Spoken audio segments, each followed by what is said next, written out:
Hey everyone, how's it going? Josh Rosales here again, and I am super excited to be able to talk with a good friend of mine and author of the book Punches and Prayers, also multiple Golden Glove and Junior Olympic champion, Michigan ABF champion, 1991, Mississippi and Louisiana ABF champion, inventor of the Taylor timer, and boxing trainer here in Franklin, Tennessee, the one, the only Ricky Ray Taylor. Ricky, thank you so much for joining us today. How's it going? It's good, Josh.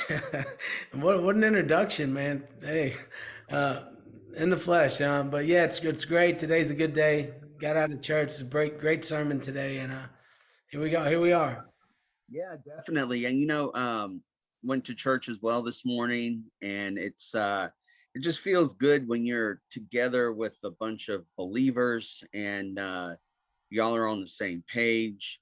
And it's like doesn't matter um color of your skin, doesn't matter about um your thoughts, doesn't matter about anything. Like everybody comes together for one purpose, right? To for God. So that was really good for me as well. So Let me tag in real quick. I'll be honest with you because we Zoom church today, so we okay.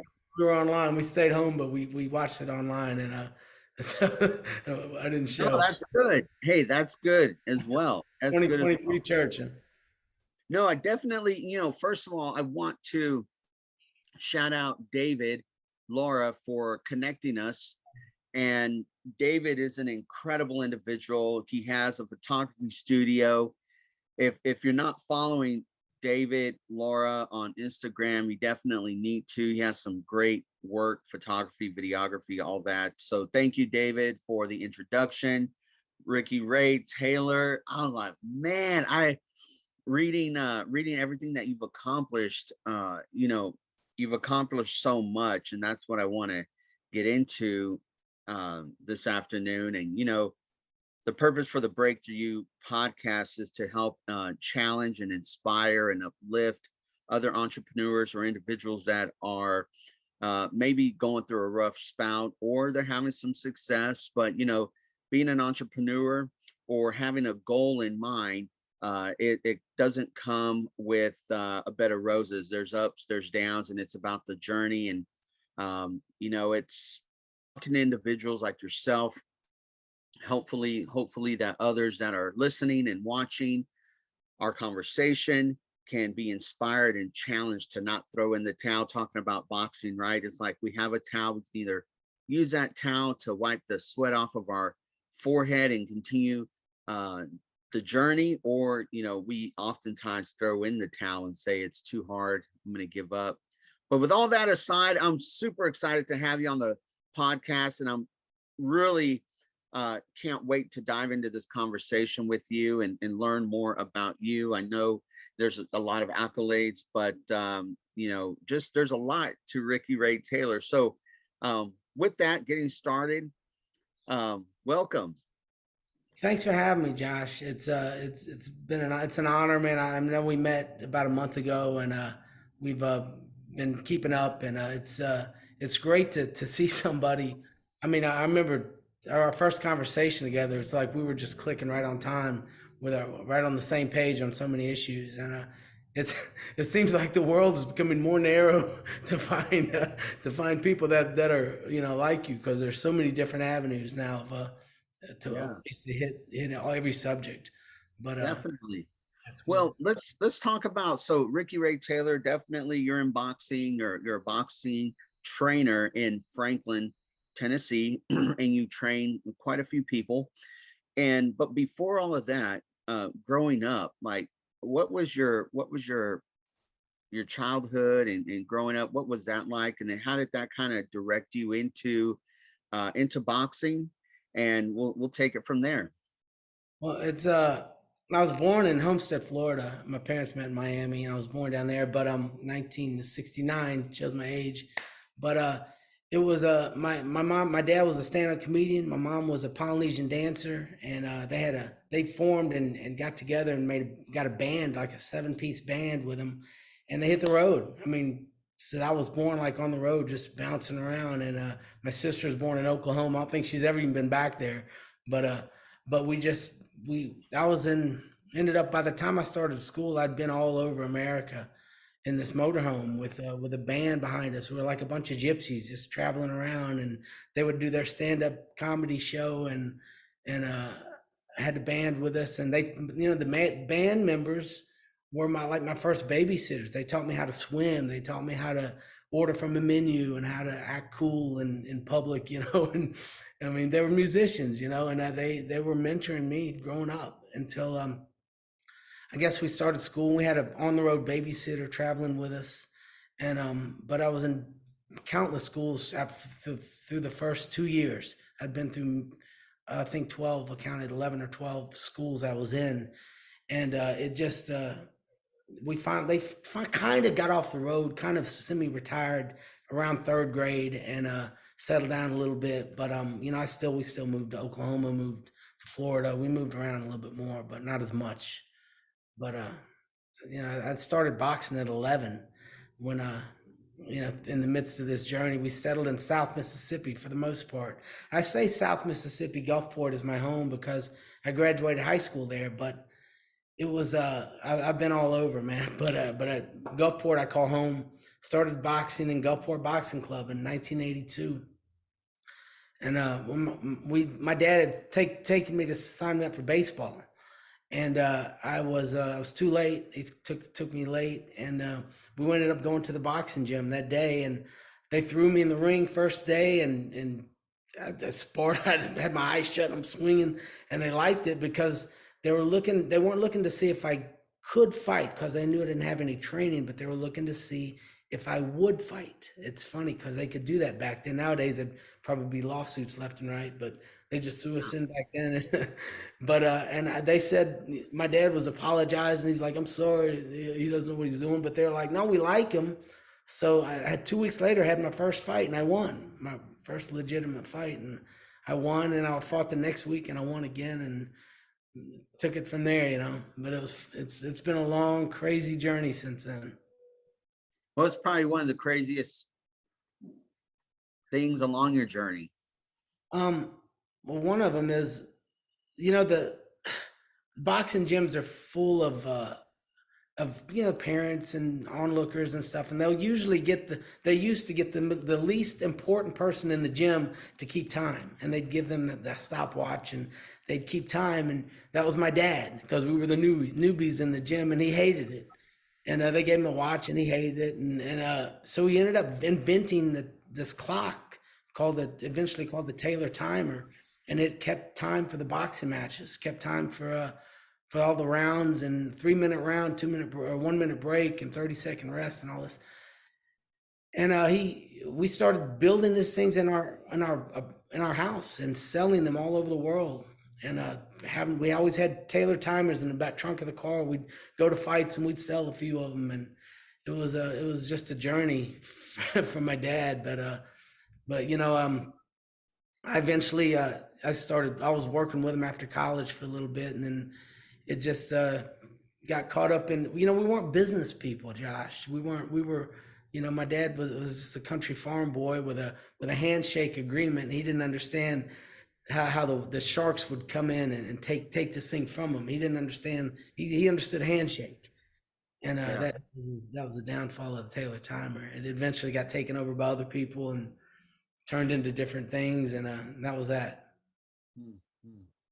So when you had found success with those first two fights and you won, was it the coach, or how did where'd you come to a realization to say, you know what, this is something that I like? And how did you start that mindset of professional, like, hey, I'm going to be a professional boxer? And what was that like?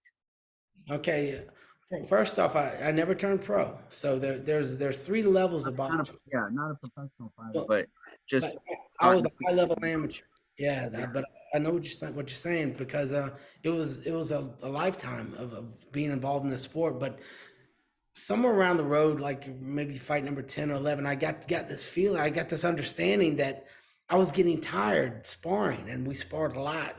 Sparring is two guys in the gym fighting each other just to get better, and I was getting beat up, and I was just getting tired. I would get tired. So I became a habit of mine late seventh grade, I think eighth grade. I would get up in the morning before the school bus came and run. I'd run a couple miles or like 2 miles around my neighborhood before the bus would come, and I'd go to school, and I played football. I'd go to football practice, and right after football practice, I'd go to boxing gym. So it was I was constantly doing this thing, but I put that running. I realized that it's not so much what you can do as an athlete that makes you a champion. It's doing more than what you're supposed to do. Makes you a champion at anything or good at anything more than what you're supposed to do. And I learned that early on, and then it got pounded in my head through the years. But everybody's running. When we got to the boxing gym, we'd all run around the gym to work out. But I was doing more. I was training. I was running before school, and then football and all that. But the running was that's really, people look at the boxers, and you see them in the gym hitting and sparring, hitting the bag and all this, but they're not seeing the early morning runs these guys are going through, and these girls, they're making themselves get up early in the morning before hopefully they're in their mind, they're thinking their opponent's sleeping. So what's my opponent doing now? I used to have that on back of my shirts. What's your opponent doing now? They're sleeping. Are they training hard now? Are they up at 5 in the morning running? And it's funny because when I eventually got a scholarship in '89 to move from Mississippi, had 100 fights exactly. They moved me to the Olympic Education Center in Marquette, Michigan, paid my way through college, gave me a full ride boxing scholarship funded by the Olympic Training Center.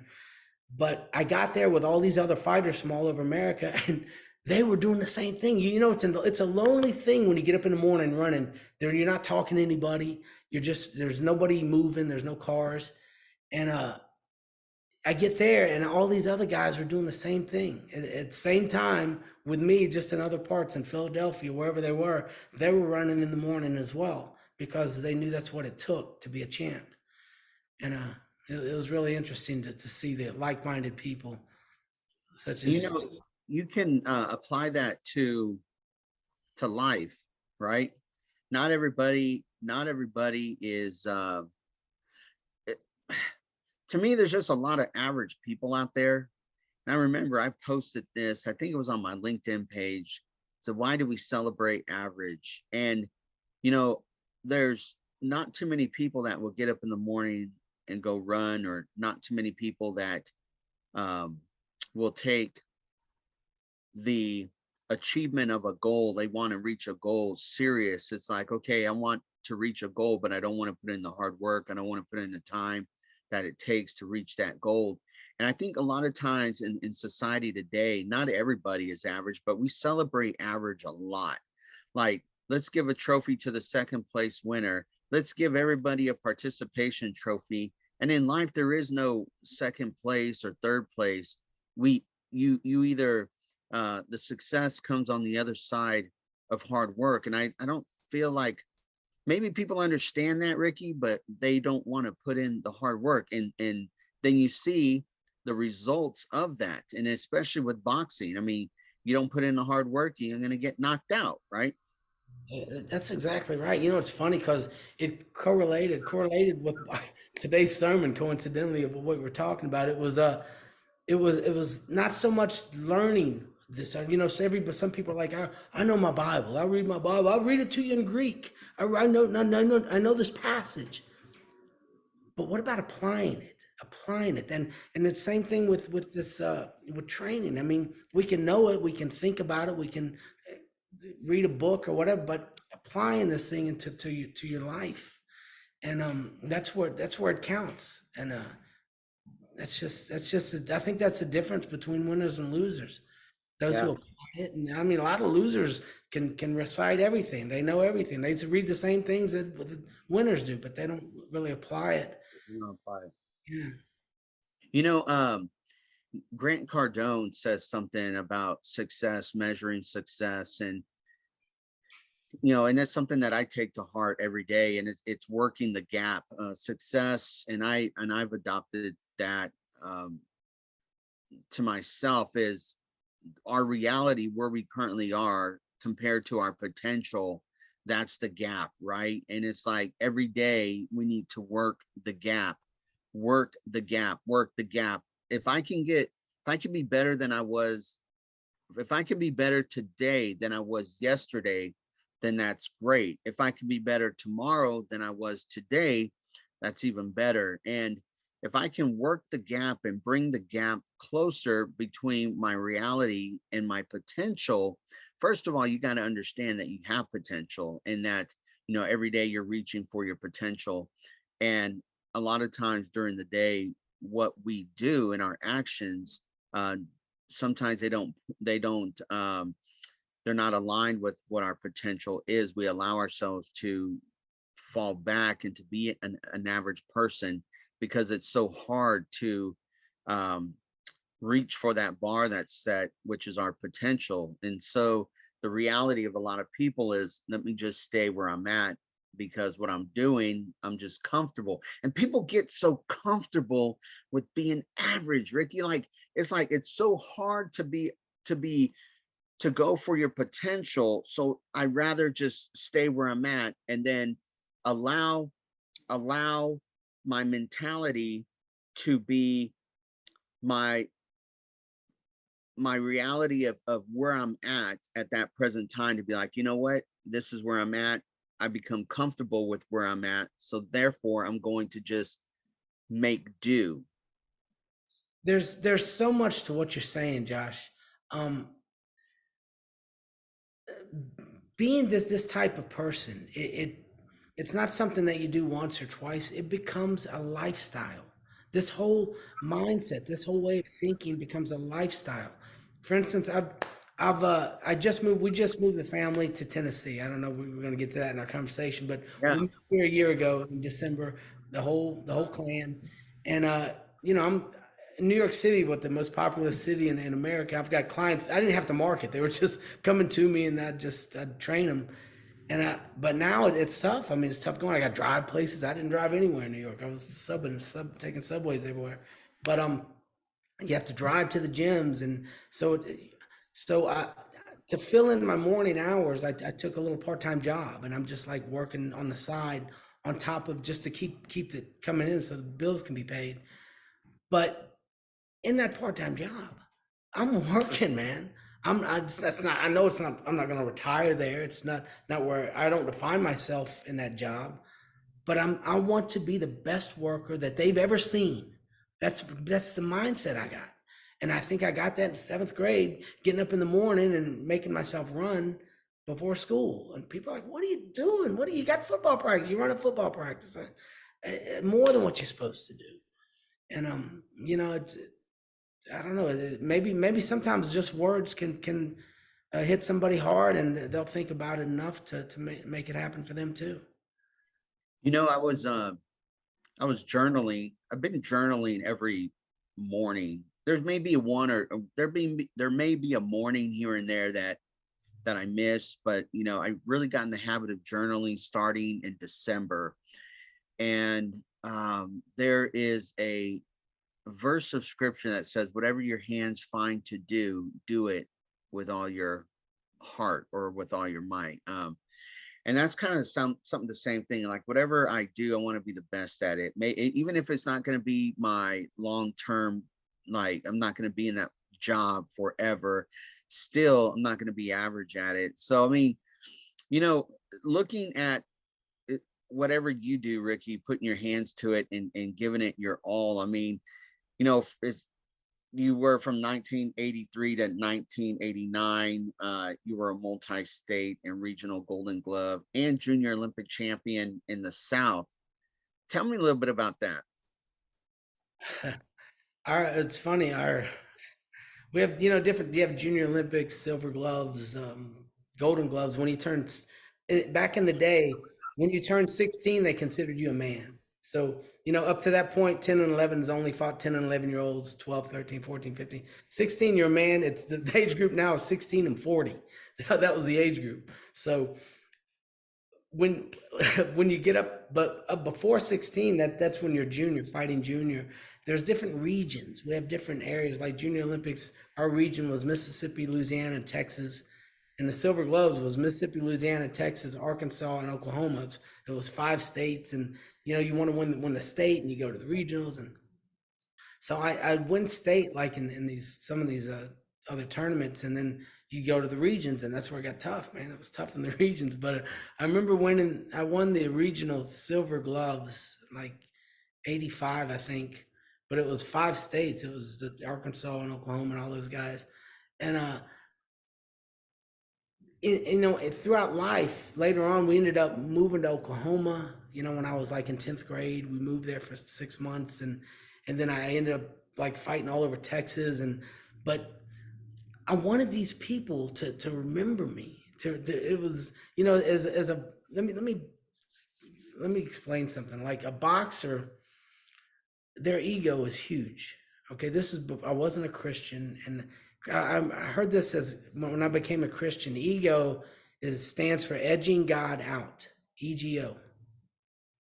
Boxers are huge. And I'm not saying there's no Christians that are boxers, but they're big on ego. They walk in the room and they carry themselves like a champion, like the best. And you have to be thinking like this all the time. It's some crazy warrior mentality that at least that I had.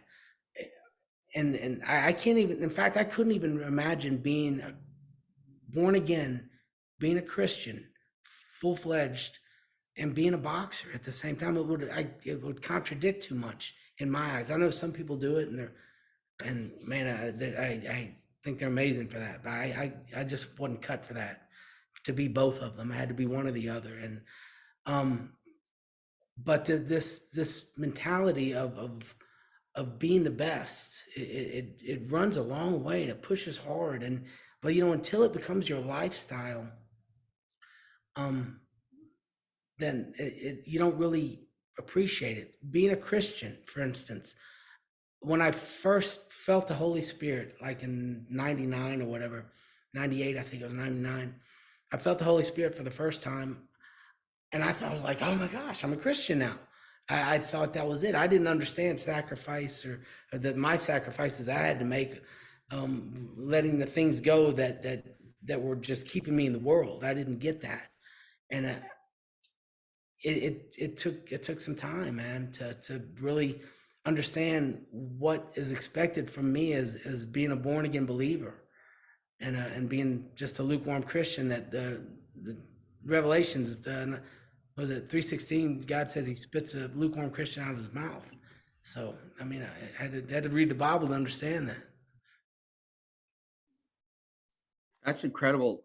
It's amazing how even in scripture, I mean, being lukewarm or being average, is not really I mean, it is an option. You don't really have to do anything to be average. You just live your life. But to be above average or to do that, it takes being proactive, and it takes action, right? um, so living in New York, what took you to New York? It's funny. In 2000, I was uh I was in South Mississippi. I moved there after college. I just landed at the TV show, and I was interviewing local athletes on this station in South Mississippi. And I just started it. I interviewed the coach of USM college football and a few other people, and I was loving it. And then my sister moved to New York City from Texas, our old company, and she called me. I'm telling you, out of the blue, and we weren't very close back then, but she called me out of the blue, and it landed right at the right time. She said, "Come up here. You're not going to believe what's up here." This is before everyone had a computer in their pocket and all this stuff. And I flew up there, and I'm going to tell you what, I came back and I said, "This is where I'm going to be." And But I was just like throwing my name out there. I got a job like selling furniture, $40,000 on Park Avenue, right, like that, plus commissions. And it's like, what in the world? So I did the migration up to New York, and from 2000, I was there for 2000 till last December, 2021.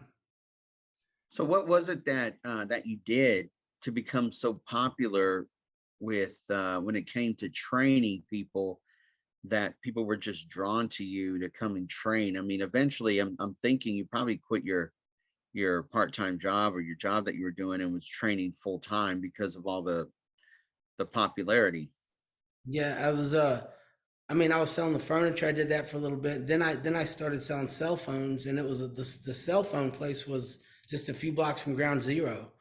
And I'm breaking this down really, bringing it down, cutting it down. But when the planes hit the towers in 9/11, I walked into to work, and I worked right on Bleecker Street, which was just a few blocks from Ground Zero. I walk in work, and they're all watching the TV, and they said a plane just hit the tower. And mind you, we were right in the shadow of the trade centers, right here. And we'd go out in the street. I'd get out the subway, and I'm looking up at this huge mountain of tower of a building, and I'd see it. And but I didn't look at the building when I got out of the subway. I walked inside. They were watching TV. The guys at Voice Stream, and they said a plane at the tower. And so we go out on the street, and we're looking at this building on fire, 9/11. And I started marching towards the building, and I'm cutting it back a lot. But long story short, when you see the building fall, you see pictures of the building coming down and the crowd running. I was in that crowd running from the building. And but before it fell, I saw everything, Josh. I saw the second plane hit right up underneath it. I saw the people coming down from the building, and it all just became a life change. You know, at the time I'm selling cell phones, but then I'm like, fast forward a little bit, and I'm like, look, life is short, man. These people didn't know they were going to be jumping out of a window that morning when they went to work, and now they're committing suicide, and I'm watching them. And so I made some changes, and I took a job at a Church Street boxing gym. I just started selling or started training people. I said, life's too short. And the guy offered me a deal, and I just came there, started training. I trained for 2 years as a trainer there, and then I broke out on my own. I said, let me form my Foreign Boxer Drills Corporation, and just became a freelance trainer. And you just grow. I mean, if you're passionate about what you do, and I always felt like I was, especially when I became a trainer there at that gym, and I'm looking at these other trainers, I'm like, look, I'm bringing a lot to the table here. My pedigree, but I have a passion for this, and I really want people to learn this stuff, because I think it does so much more than just teach you how to fight. I mean, it can teach you how to live, how to carry your life, how to when you train like this, and that So, so during 9/11, so when 9/11 happened, you were selling furniture, selling cell phones, but then that triggered you to get back into boxing. Was it something that boxing you grew up boxing, but then somewhere along the road you um because I mean, for you to be selling cell phones and then all of a sudden say, you know what, something drastic made me get into my passion, that allowed you to say, you know what, I'm done with selling cell phones. I'm going to go and follow my passion and go feet first. What was that that kept you from getting into that passion at the beginning where you were selling cell phones? that's a good question. Upon traveling to New York City, my whole intention, I wanted to be a white collar boxing trainer, which was the three levels: amateur, pro, amateur, and white collar. White collars, Manhattan's full of white collar boxers. It's people like bankers and lawyers and housewives and all that. And they're training to stay in shape or whatever their objective is in their minds. But I wanted to train these people. And so this is crazy, but a few weeks, maybe 2 weeks before 9/11. Remember, 9/11 was pretty much my last day at that cell phone job, because I immediately took a job at the boxing gym. But about 2 weeks before that, I'm walking around the building. Mind you, it's this big skyscraper I'm working in. And I walked in after work, and I'm just walking around the building just to give it a look, because I'm a Mississippi boy showing up in these skyscrapers. And I walked in the basement, Josh, of this building, and I turned the corner, and boom, there's nobody there in this room, but there's a boxing ring, there's bags, there's gloves and hand wraps strewn on the floor, like somebody just left them there, like everybody just ran out of the building. I'm like, what? And I got the smell of the sweat and and I'm like, oh my, and it just all came back to me of how beautiful the sport was, how much I missed it. And I'm looking around, there's nobody there. And so I went back outside. I said, what is this? This is a gym here in this building? Oh yeah, it's called World Gym. And yeah, everybody's out today. They're coming, the cleaning crew's in there mopping the floor or whatever. I said, my gosh. So I started going in there and I started holding mitts. I learned how to hold mitts a little bit for boxers. And then I did that for about a week and a half, and then 9/11 happened, and that's when all that stuff went down. But that it ignited something in me that said, you know what, life is too short here, and let me follow my passion, and let me just jump into this. And I jumped in feet first, man. I quit my job and started just hustling up people, and I built my business. And What did your wife think? she wasn't good with it, but yeah, it had to be done. It gets to the point, it just has to be done, man. And it happened, and it's been a wonderful ride since then. But to say it's been easy the whole time, it hasn't, man. I mean, I just moved here to Tennessee, and I'm taking a part-time job to help pay the bills. But praise God, I've got enough people that they could support me. They're paying my rent and all this, my boxing people. But I I don't know if I'm going to open a gym or not, man. We'll see where that goes. You know what? It's all about the process, right? It's crazy. Yesterday evening, I was out. My wife and I, we went out with some other couples that are very close to us, and we were just talking about that. And I was explaining, like, for myself and for probably a lot of others, is, I don't know what God's plan is for my life. I kind of have an idea of what I know what my plan is for my life, and what my goals and my desires are. But a lot of times my goals and desires may not match up with what God's plan is for me, right? So walking along this journey, we come across opportunities, and we walk through these opportunities, and these doors of opportunities, sometimes they're the right doors, and then sometimes we find out that they're not the right doors. And for me, it's like, I know this podcast, I want to take this podcast to the next level. But you know what? I'm not going to give up or throw in the towel, because, I'm not going to say, oh, after a year, if this doesn't do blah, blah, blah, then I'm going to give up. No, because this is a passion. I love talking to individuals that are doing incredible things and impacting their community. And this podcast gives me an opportunity to share stories and to really hone in on that. And, you have to fall in love with the process, because it's during the process that you're in that you allow either God to work on you, you allow character to be built.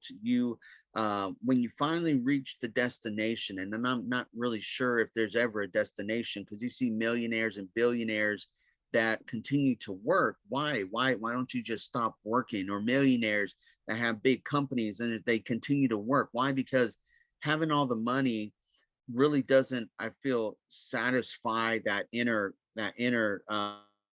passion of being an entrepreneur, or somebody that's motivated, because you're always continuing to see, okay, what else can I do? And so I feel that along this journey, it's just, there's opportunities that are presented, and we walk through those opportunities. If it's God's will, and if it's the purpose is to have a gym, then all you have to do and all I have to do, Ricky, is just trust that as long as we continue to do what we're supposed to do, we're going to end up where we need to be. That's a beautiful quote. That's beautiful. Do what you need to do. You'll end up where you need to be.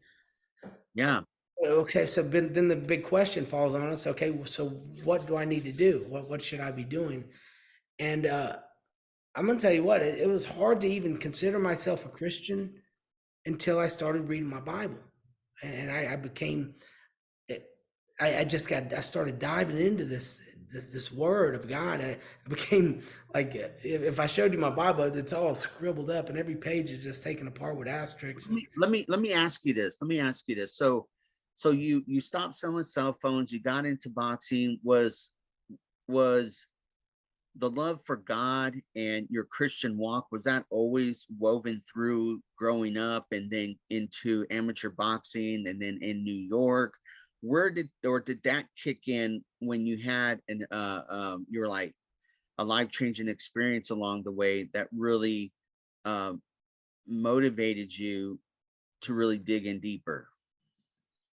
Um, I was kind of avoiding this because this is like a whole thing, but it was I was at the time I was a lukewarm Christian, Josh. I remember I grew up in bars, man, shooting pool and I cussing every other word and all that stuff and drinking and doing things I shouldn't be doing. And so I felt the Holy Spirit in '98. I moved to New York in, was it 2000, and I'm going to church, but that's all I was doing. I was going to church. I was attending. Nothing changed. I still cussed. I smoked pot. I was doing horrible things. Um, that's who I was when the planes hit the towers. That's who I was when I was rushing to the building, watching these people fall and wondering, where are you, God? What's up with this? Why are you letting me see this? You're supposed to love me. I'm a Christian. Um, I slept walk. This is when the buildings fall. I literally slept walked to my sister's apartment up in, like, I think it was in the 70s in 72nd Street or something. And I sat on her couch. I'm covered in dirt. This is hours after the buildings fell. And I'm laying on a sitting on a couch like this, looking at the ceiling. And I'm like, okay, God, what's going on? Where are you now? And I said, everything in me, I'm talking to God, everything in me wants to not talk to you, not think about you, not have anything to do with you ever again. I'm done with this because I can't believe I just saw what I just saw. And I for 2 days, I'm in limbo, and I'm walking around. I had to walk to the subway to get to Jersey where I was living at the time. And out of the blue, Josh, it came. It was a New Living Translation, New Testament, little cheap paperback that they give out on the sidewalks, fell into my lap. I can't remember where I got it. I pick it up, and I've tossed this Bible around my whole life. I'm, just growing up in South Mississippi with a church on every corner. Man, I'm going to church. But I picked this Bible up and I opened up Matthew, book of Matthew, and I would suggest you start reading the book of John if you were to start. But I've started in the book of Matthew, first book, the New Testament. And I'm telling you, Josh, I'm reading this book and the words are exploding off the page. Mind you, this is coming from a guy who, I was so broken. I thought I was going to have to check myself into rehab for a long time because I couldn't stop the sound that was of these people falling and hitting the ground and the sirens and all. It was all going through my head. I picked the Bible up at that point, and I couldn't believe what I was reading. It was a process. And I'm reading Matthew. I'm reading it over and over. Mark, Luke, and John. I'm reading the New Testament, underlining and taking notes. And within a couple months, man, it was a process of me growing. And I'm still growing in my faith. But that's where it started. That ignited it. I lost you, Josh. I don't hear you sound. Not only did you have a mental shift, but you had that spiritual shift as well. And then, so you started getting um, into the boxing gym. And then how long were you in New York? And then what transpired, or what set up for you to transition to Nashville? I was in New York for 22 years training. Yeah, I quit everything. All I was doing was training fighters, And the three levels of fighters: pro, amateur, and white collar. Pro boxers fight for money. They fight this, just to educate the audience here.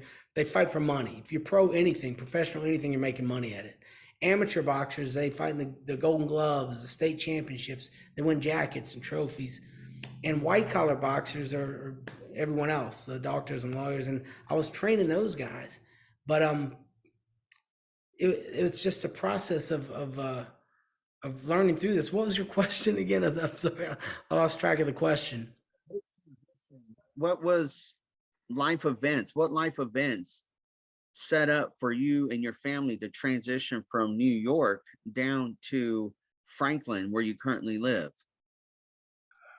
Oh man, it was a well, the pandemic hit and a couple years ago, and I was rolling. I was rolling through everything, and so was my wife. Everything was jamming, and you take it for granted. You just don't. I'm thinking it's never going to end, but then God steps in and pulls the rug out from our feet and says, "Okay, what do you got now? Do you just have me, or you got to depend on yourself, whatever the deal is?" And I I was training people outside, man. I was, you weren't allowed to do certain things in the city. They're quarantining you and everything else. And people started fleeing around that time, and we stuck it out. We stayed there. And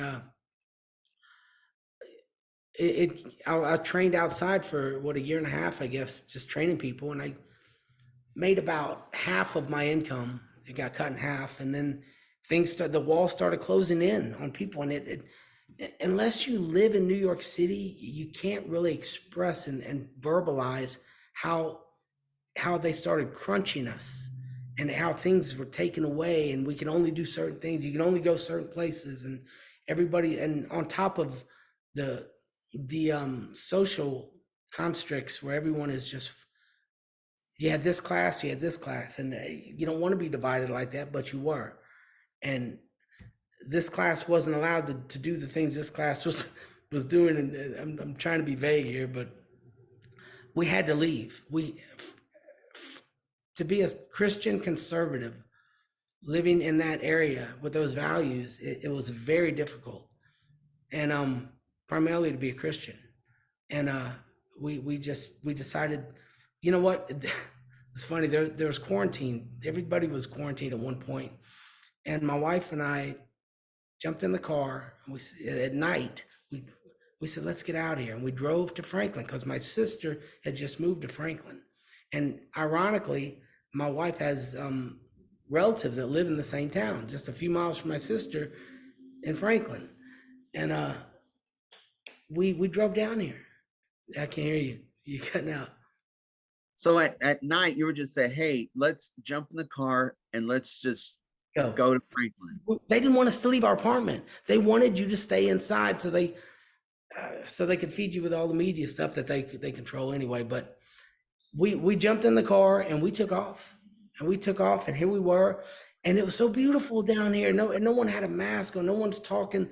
No one's paranoid and going crazy about and we're like, it's so beautiful. You could feel it in the air. Christians everywhere. Everyone's going to church, and our church was locked up. We couldn't do anything. So we drove back. We stayed for a couple of days, and we drove back. And the closer we got to New York City, the crazier it was getting. The gas stations, and by the time we got back to our building, we said, "Oh, we got to leave. This is insane." And we packed up, man. And my wife, she bleeds New York, the whole family, and they just packed up their house, sold the house she grew up in, and everybody came down here. My brother and sister-in-law bought a house across the street from each other, and everyone's here. So it's beautiful to be here, man. We love it. Yeah, there's nothing like the South. I mean, the South is a beautiful place, and it's amazing when you have the freedom to kind of do, and I think that's what makes us American, right? Is and not getting political or anything like that, but it's like I want to be able to choose what I do. The safety of my family is important, and I understand all of that, but you definitely see the difference. And I thank God every day that I live in the South.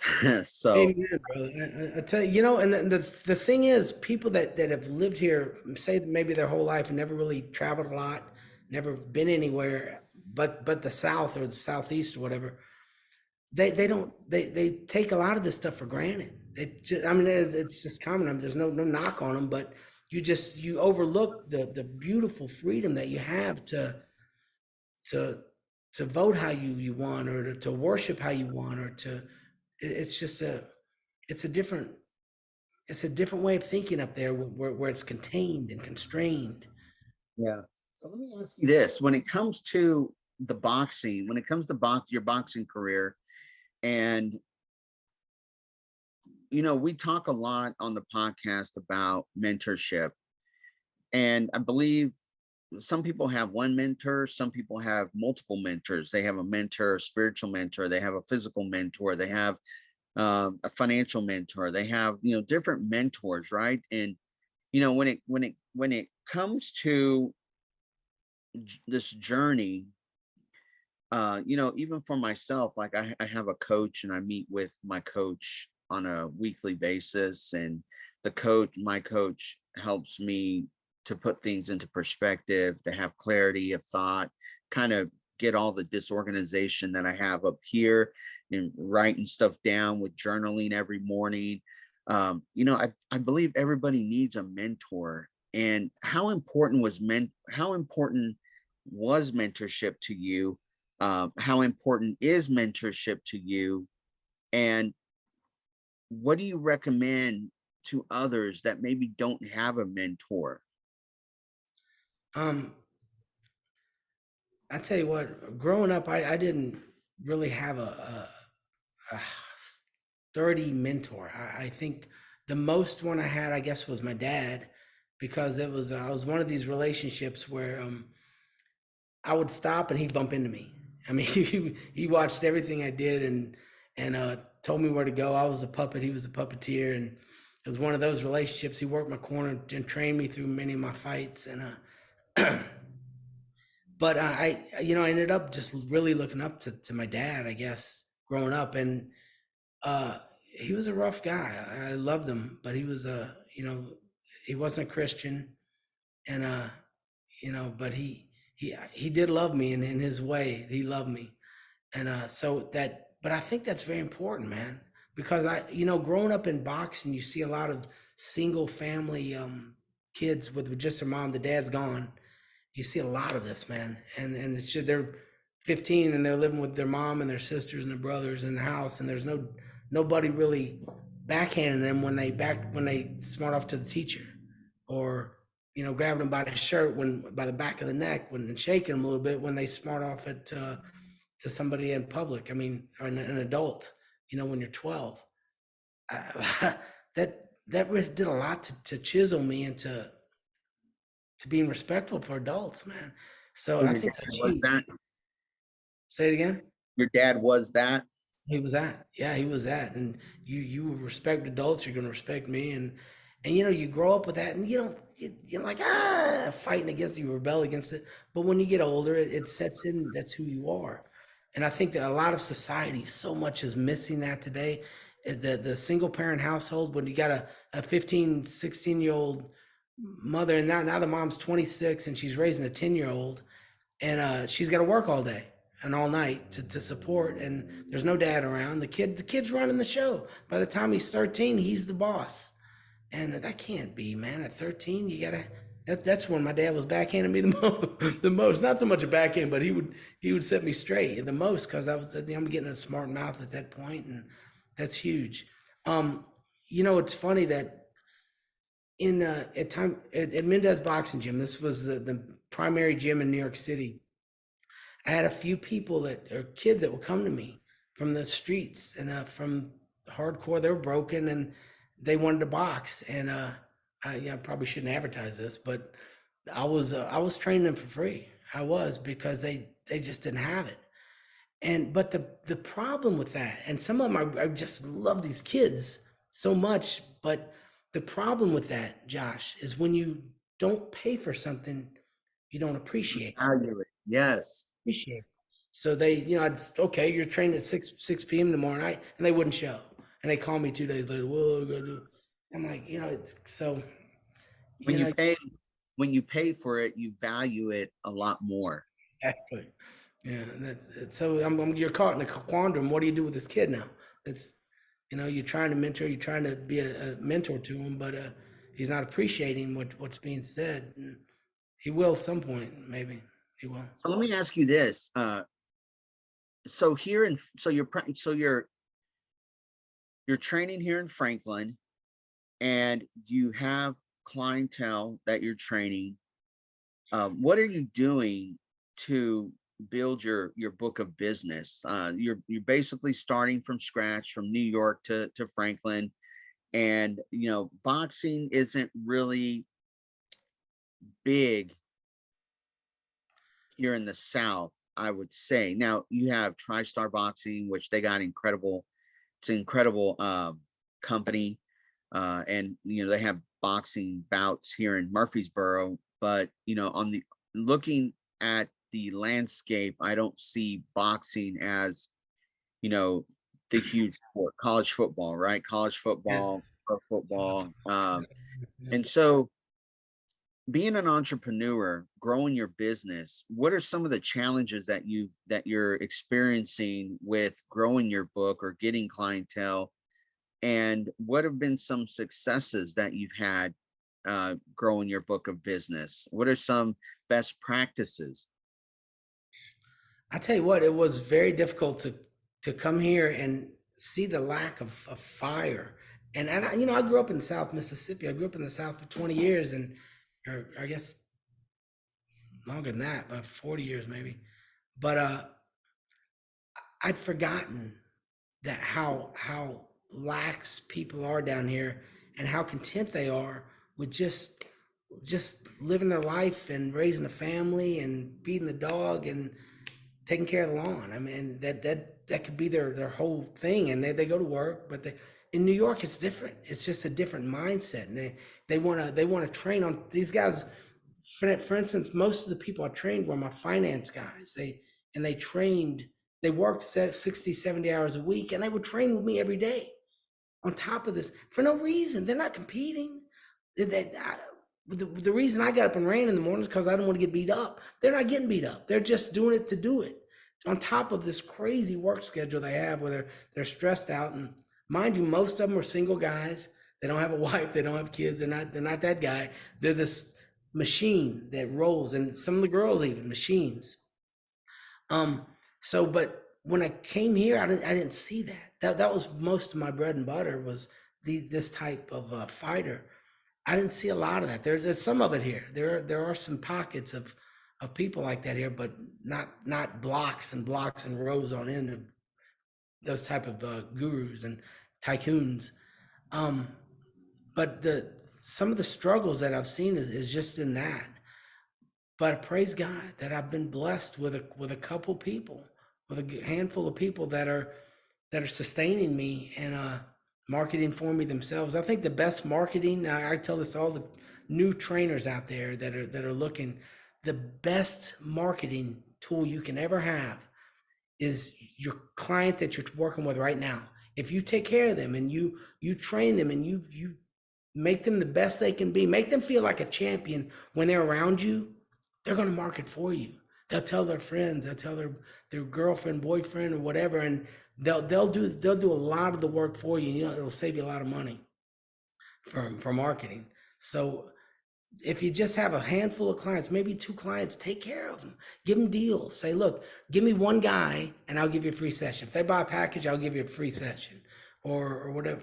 Just send me somebody, and I'll do this for you and I'll do that. And that's just a way of thinking, man. You got to be thinking with that mentality like that. That's what I'm doing here now and here now. So let's get to what I like this whole conversation. What triggered you to write your book? Punches and prayers, man. I came out with that a couple 'Cause years you're, ago. 'cause you're an author. I mean, you're an author. I'm like, Man, I was reviewing it. I was reading the reviews on Amazon and Google. It was some great reviews, but like during this whole journey, what was it that clicked to say, "Hey, I'm going to write a book"? You know, man, everybody has a book inside of them, especially when we get, I think I was like 40, 45. I guess I'm started putting it down in paper, but everyone has this inside of them. We all have stories in our lives that are so unique and so independent from everything else. You do, Josh, your neighbor does. Nobody can match them. They're things that only happen to him that may even motivate someone or maybe guide someone on how he or how you went through this craziness, this that just happened to you, this event that just happened to you, that's unique to you. And so we've all got this inside of us. I had this inside of me, and I've traveled I've been to almost every state. You know, by the time I was 40, traveling all over the place, and all the different schools, and growing up. And who grew up like that in a motorhome with entertainer parents and a band and the craziness that I grew up with. But I learned from that, man. And in some way, you know, when I became a Christian, I saw how God was pulling me through these things and teaching me things through there. And I wanted to relay that. I'm like, you know, why carry it all inside? It's funny, just like the sermon today, the guy at at Grace Chapel Church, that the sermon that he was preaching was, look, you can learn all this stuff, you can bring all this stuff in, but keeping it inside isn't doing anything. Even just applying it, okay, so I'll apply it, but is that doing anything? Let me put it on paper. Let me put it on a lot of this stuff in a book, and maybe other people can read it and get motivated to be a better Christian or be a better worker from it. And that's what I did. So with the book, Punches and Prayers, it's a review or kind of just talking about your life, right? Yes, pretty much. Yeah, it's just certain stories, like my dad coming up with the clock. A lot of a lot of stuff I've covered with you already. I Yeah. mean, with the buildings falling, the whole works. So for those that are listening, those that are watching, how can they get in contact with you? The best way is, I guess, email boxerdrillsrrt@gmail. That's a boxer drills DRILLZ RRT. My initials, Ricky Ray Taylor. Boxer drills RRT@gmail. That's the best way. I've got a hotline number 917-758-0058 if they want to give me a call. But that's the best way, man. So when someone trains with you, what does that process look like? It depends on where they want to go with it. Some people just want to lose weight. Some people want to compete. Some people just want to learn how to fight. It depends on where you're going to go with it. And you know, as a trainer, you have to. Everyone's different, so you have to train them different. You have to model your training into who you're training, your session into who you're training. And as when I first started training people, I didn't understand that, and people were throwing up and puking all around me because I didn't. I was thinking the last training I had was at the Olympic Training Center, and so I was putting that on there. Oh, everybody, even when they said, "Yeah, I want to box, I want to be a fighter," and I'd train them as if they're going to be a fighter, and it wasn't good. I had to learn. You gotta modify this stuff, man. But that's Sometimes you got to modify it a lot. yeah, a whole lot, yeah. Yeah, that But is you learn. crazy. So let me ask you, if you could, what would you say to challenge entrepreneurs, just individuals out there, to not give up, to continue to reach for the goal that they have? Some of them don't feel like they have their potential is not there, and some of them or get tired along the way. What have you, like with all of your experiences, like how do you challenge us, those that are watching and listening, to be better, to not give up, to not throw in the towel, to keep going? What is your um what is your challenge to us?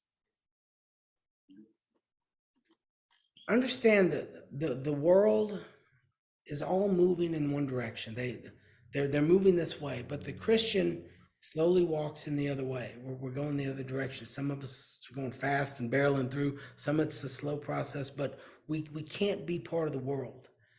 And when you start learning that, then you start realizing there's got to be some type of strength to help me through this onslaught that's going to get the other way. And that's Jesus, and that's your Bible. And when you start falling into that, falling into um, depending and relying on that source of strength through prayer and through meditation, reading your Bibles and praying through the day, not okay at night tonight for before I go to bed I'll pray. Pray throughout the day. I remember walking through New York City way back when, around this time when I just started becoming a Christian, and I'm passing this guy, this older gentleman was standing there, and as I passed him, he was praying to himself, "Holy Jesus, thank you, dear Lord God." It hit me. Why am I just saving my prayers for right before I go to bed when I get home? Well, this guy's doing it through the day. He's just standing there. So there's a strength that you can draw from having Jesus around you and inside of your heart and at the end of your lips through the day that changes. It's different than when you were a new Christian or when you didn't know him at all. So that there's a strength there. That's a beautiful way to empower your life, is developing this relationship with Jesus. Well, Ricky Ray Taylor, it was such an honor and privilege to talk with you and to really unpack a lot of your story. I know there's still a lot more to unpack. Your wife and your family probably going on this journey with you. Like you said, there's a lot of ups, a lot of downs, and the power of not giving up, the power of Breaking through. I like it, huh? digging deep inside.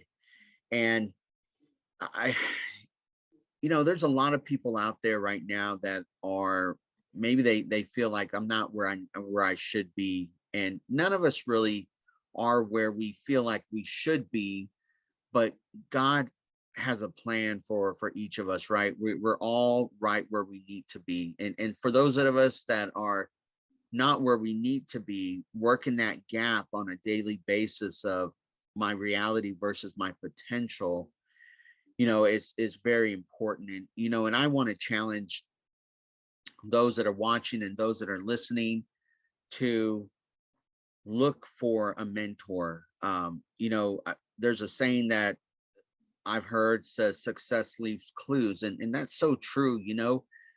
When you look at successful people, to them they've been like, well, I'm not successful. I've achieved a level of maybe success, but they continue to work on themselves. Even mentors need mentors, and it's that's why I'm such a big proponent of networking, because you have to work your net. You have to get around people of like-mindedness, networking, really looking for those that can pour into you. You don't want just anybody pouring into you. But so it's very important to be passionate about what you want to do, passionate about where you want to go, and continue to stay in the process to get there.